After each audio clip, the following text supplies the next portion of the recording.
भगवान ने इतना कीमती शरीर दिया है और साथ साथ इस शरीर को चलाने के लिए भगवान जो है हमारे नाक तक हवा पहुंचा रहे हैं। ये हवा कितना कीमती है। कोरोना के समय में सब लोगों को पता चल गया होगा कि ये हवा कितनी कीमती है। हाँ, एक एक ऑक्सीजन का बोतल जो है वो 50-50 हजार रुपए में मिल रहा था। ये ऑक्सीजन कितना कीमती, और ऐसा कीमती ऑक्सीजन भगवान हमारे नाक तक पहुंचा रहे हैं। ये हवा कितना कीमती है। एक बार एक बूढ़ा आदमी कहीं रास्ते से जा रहा था, अचानक चक्कर आया, बेहोश होके गिर गया। कुछ सज्जन लोग उसको हॉस्पिटल ले गए। डॉक्टर ने कुछ दवाई किया और उसको 1 बोतल ऑक्सीजन चढ़ाया। बूढ़ा आदमी होश में आ गया, स्वस्थ हो गया।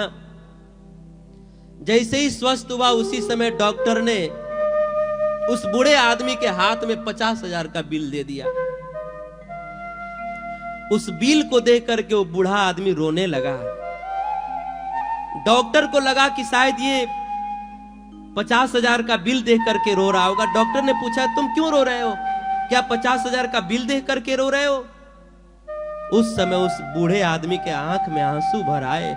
उसने रोते रोते कहा कि डॉक्टर साहब, हम आपके इस बिल को देख करके नहीं रो रहे हैं, हम तो अपने प्रभु के करुणा को याद करके रो रहे हैं कि डॉक्टर साहब, आज आपने हमको 1 बोतल ऑक्सीजन चढ़ाया तो उसका 50 हजार रुपये मांग रहे हो, पर मैंने जब से जन्म लिया तब से हमारे प्रभु ने न जाने कितने बोतल ऑक्सीजन ऐसे ही दे दिया, पर आज तक हमारे प्रभु ने हमसे 1 रुपया भी नहीं मांगा। मैं अपने प्रभु के उस करुणा को याद करके रो रहा हूं।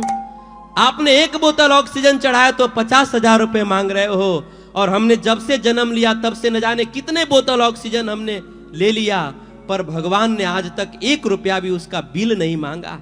मैं प्रभु के करुणा को याद करके रो रहा हूं।